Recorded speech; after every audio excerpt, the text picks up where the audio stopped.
लग रहा है? अच्छा लग रहा है या नहीं? कुछ साइड से आवाजें आ रही हैं किंतु कुछ साइड से आवाजें नहीं आ रही है, तो मुझे लगता है कि कुछ लोगों को शहर पे अच्छा नहीं लग रहा है क्या?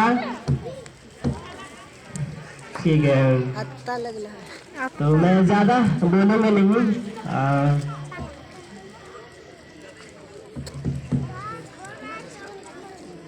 जैसे कि हम लोग अभी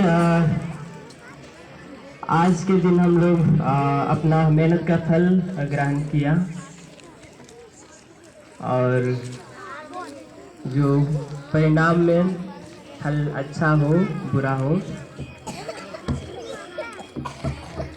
आपका जो मेहनत का फल था वो आपको दिया गया है, और उस परिणाम से आप हताश ना होना है बल्कि खुशी होना है, क्योंकि ये जो दिसंबर का महीना खुशी का महीना है।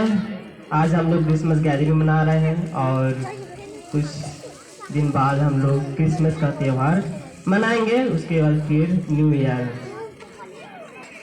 तो आप लोगों को मैं यही संदेश देना चाहूँगा कि जिस प्रकार गुरु के गुरु यीशु जो अपने जीवन काल में लोगों को एक सच्चा मार्ग दिखाने का काम किया है, मैं एक कहानी के द्वारा मैं आप लोगों को बताना चाहूँगा। एक राजा हुआ करता था, एक राजा हुआ करता था, और वह राजा अपना साम्राज्य में बहुत ही दयालु, परोपकार और उदार भाव से उसका व्यवहार था। एक दिन उसने निर्णय लिया कि हमारे साम्राज्य में लोग किस प्रकार का व्यवहार करते हैं, अतः वह एक भिखारी का वेश धारण कर अपने ही नगर को जाते हैं, अपने नगर को जाते हैं और वह भिक्षा मांगता है, भीख मांगता है, भगवान के नाम पर दे दे रे बाबा। किंतु सबने अनसुनी किया। वहाँ पर कुछ लोग नशे का सेवन कर रहे थे, कुछ लोग ताश खेल रहे थे और कुछ लोग अपना बिजनेस कार्य कर रहे थे, किंतु उन भिखारी को देने के लिए 2 पैसा भी नहीं रहा। अर्थात उन भिखारी को अनसुनी किया, किसी ने उनकी बातों को नहीं सुना। ये देखकर राजा काफी नाराज हुआ और दुख प्रकट करते हुआ वहां से वापस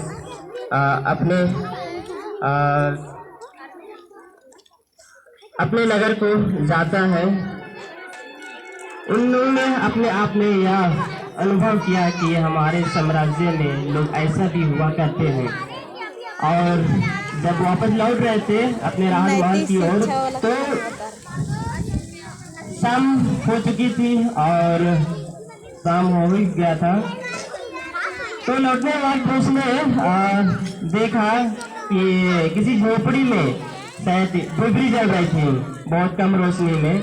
तो उसे देख करके वह राजा वहां जाते हैं और जा करके दरवाजे के पास जाके ठकठकाते हैं, और ठकठकाने के बाद उस घर का एक गरीब किसान घर से बाहर निकलते हैं और देखते हैं कि एक भिखारी हमारे द्वार पर खड़ा है। उनसे पूछते हैं कि क्या बात है।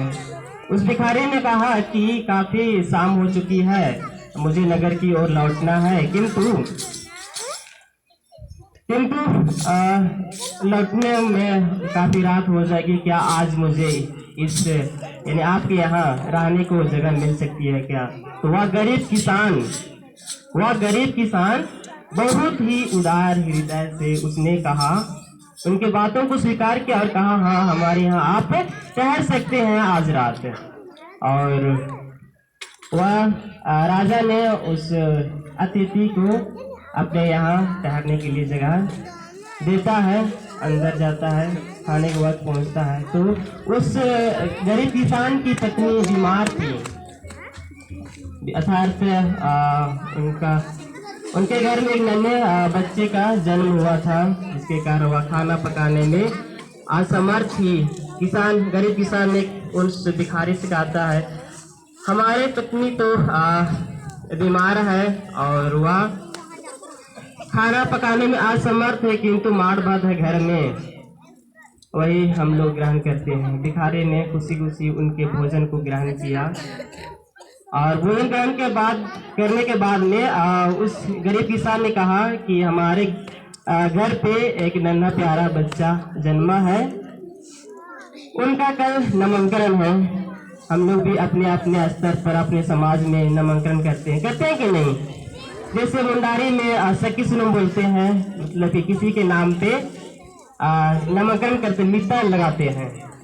कृष्णेटी समाज में भी एक नामकरण जिसको बपतिस्मा कहते हैं, स्नान, उसमें एक धर्म माता पिता की आवश्यकता है। तो गरीब किसान ने कहा कि हमारे नज़र में तो कोई वैसा है नहीं, किसको धर्म पिता रखो इस बच्चे का।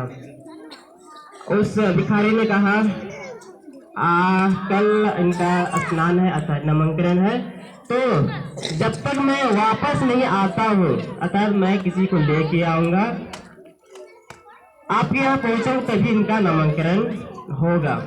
और दूसरे दिन सुबह उठ करके वह भिखारी वापस अपने नगर की ओर चले जाते हैं और नामकरण का एक तरह से बपतिस्मा का समय हो चुका था। उस भिखारी वापस नहीं लौटता है और उसने वादा किया था कि जब तक मैं वापस लौट के नहीं आऊँगा तब तक आप इन बच्चे का नामकरण बपतिस्मा नहीं करवाइएगा। तो काफी लेट हो चुका था, गरीब किसान काफी हताश हो गया था कि उस भिखारी ने अपना वादा करके तो गया, किंतु वापस ना किसी को लेके आ रहा है ना खुद आ रहा है। कुछ देर के बाद घोड़ों में सवार होकर के राजा आते हैं। उसे देख करके सभी घर वाले बाहर निकलते हैं और देखते हैं कि वो तो राजा आ रहे हैं। तो आते आते वह उस गरीब किसान के घर के पास ही रुक जाते हैं। तो उनको मालूम नहीं कि वही भिखारी उन घोड़ों में सवार होकर के आए हैं और वह गरीब किसान के द्वार पर ही खड़े हुए रुक जाते हैं और उन गरीब किसान से कहते हैं कि रात में एक भिखारी का रूप धारण करके मैं ही आया था आपके घर पे और मैं ही रुका था। इस बात को सुनकर उस गरीब किसान काफी खुशी हुआ, बहुत ही खुश हुआ कि मैं इस साम्राज्य के राजा को मैं अपने घर पे रहने को दिया। और वह राजा कहता है कि चलो आप इन बच्चे का नामकरण करते हैं और मैं इस बच्चे का धर्मपिता रहूँगा।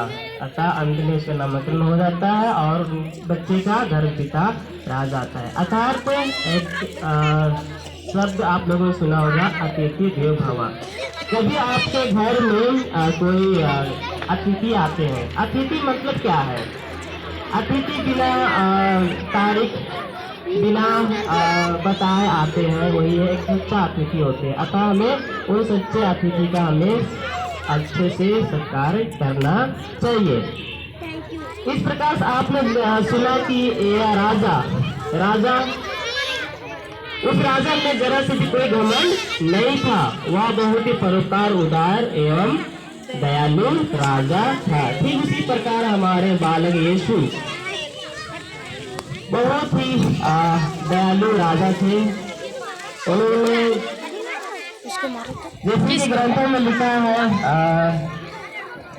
पापियों को क्षमा किया, रोगियों को चंगा किया और अनेक ऐसे ऐसे काम किए जो भटके हुए व्यक्तियों को एक सच्ची राह दिखाने का काम किया है।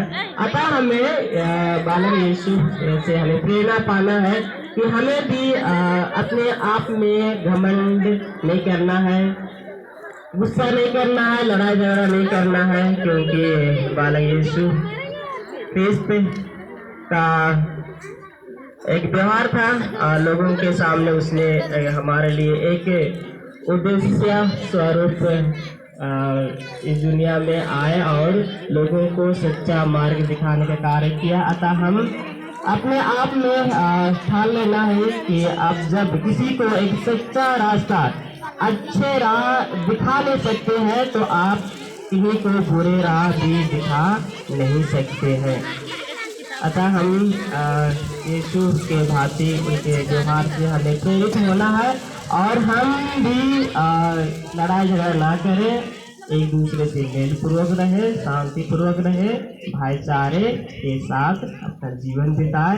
और आप एक स्टूडेंट जीवन व्यतीत कर रहे हैं, अतः आप एक दूसरे को कोऑपरेट करते, भलाई करते हुए अपने जीवन में लक्ष्य की ओर आगे बढ़े। इतने क्या करके मैं अपनी बातों को विराम देता हूँ। धन्यवाद।